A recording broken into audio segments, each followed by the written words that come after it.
બોર્ડની પરીક્ષામાં ગેરરીતિ અટકાવવા તંત્ર સજ્જ જોવા મળ્યું। ગેરરીતિ અટકાવવા એપ્લિકેશનથી મોનિટરિંગ, પેપર ટ્રેકિંગ માટે પાટા એપનો ઉપયોગ પણ કરવામાં આવી રહ્યો છે। એપથી શિક્ષણ વિભાગની પેપર બોક્સ પર નજર, તમામ પેપર બોક્સ એપની મદદથી ટ્રેકિંગ કરાશે। ધોરણ 10 અને ધોરણ 12ની બોર્ડની પરીક્ષા આજથી શરૂ થઈ છે અને અંદાજે 15 લાખથી પણ વધુ વિદ્યાર્થીઓ આ પરીક્ષા આપવાના છે। ખાસ કરીને બોર્ડ દ્વારા જે પરીક્ષામાં કોઈપણ પ્રકારની ગેરરીતિ ન થાય તેને લઈને પાટા એપ્લિકેશન જે છે, પેપર ટ્રેકિંગ એપ્લિકેશન જે છે તેની મદદ લેવાઈ રહી છે। બોર્ડના સચિવ રાકેશ વ્યાસ સાહેબ આપણી સાથે છે, તેઓ પાસેથી જાણી। સર, જે પાટા એપ્લિકેશન ગેરરીતિને અટકાવવા માટે મોનિટરિંગ થઈ રહ્યું છે, કઈ રીતની આ એપ્લિકેશન વર્ક કરે છે, શું છે એપ્લિકેશન?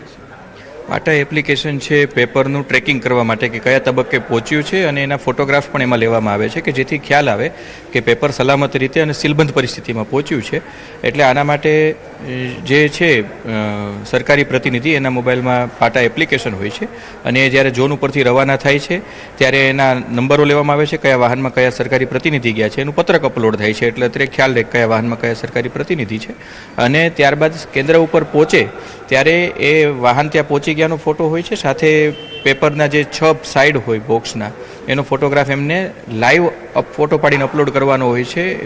ગેલેરીમાંથી અપલોડ થઈ શકતો નથી એટલે લોકેશન સાથે એ સ્થળ ઉપર પહોંચ્યાની સાબિતી સ્વરૂપે અહીંયા મોનિટરિંગ થઈ શકે છે અને એ રીતે સુનિશ્ચિત કરવામાં આવે છે। અને જ્યારે કેન્દ્ર સંચાલકને સોંપે ત્યારે કેટલાની હાજરીમાં સોંપ્યું છે એમને સોંપે એનો પણ ફોટો એક અપલોડ થાય છે કે જેથી આટલા લોકોની સાક્ષીમાં સીલબંધ પરિસ્થિતિમાં મળ્યું છે એની ખરાઈ અને ચોકસાઈ બોર્ડ કક્ષાએથી કરવામાં આવે છે। તો આ હતા રાકેશ વ્યાસ સર, અને જે પ્રકારે પરીક્ષાઓ જે આજથી શરૂ થઈ છે અને તેમાં કોઈ પણ પ્રકારની ગેરરીતિ ન થાય તેને લઈને આ પાટા એપ્લિકેશન જે છે તેના દ્વારા મોનિટરિંગ કરવામાં આવી રહ્યું છે। કેમેરામેન પંકજ મકવાણા સાથે સંજય ટાંક, ન્યૂઝ 18 ગુજરાતી, ગાંધીનગર।